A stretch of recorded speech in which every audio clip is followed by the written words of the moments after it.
Encounter रे माओ शीर्ष नेता निपात तालसुरे झुमिले जवान।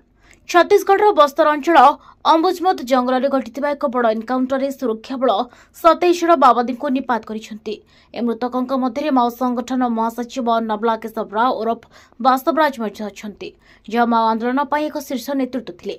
बास्तवराज उपर 1.5 कोटी टंकार पुरस्कार घोषित थिला। एनकाउंटर पर मृतदेह गुड़ी हेलिकप्टर माध्यम नारायणपुर को अणाଯାଇଥିଲା। बास्तवराज 3 स्तरीय सुरक्षा बल मध्य रहूथिबारु एनकाउंटर करने एक बड़ चैलेंज थिला। तेणु यह सफलता सुरक्षा बल पर गर्वर विषय।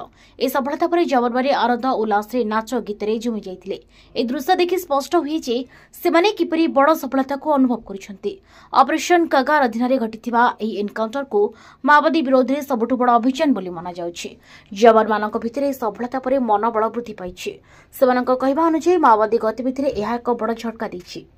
मालकानगिरी कैमरा पर्सन पिट्टू कुमार ईश्वर आदकी रिपोर्ट आदर्श न्यूज।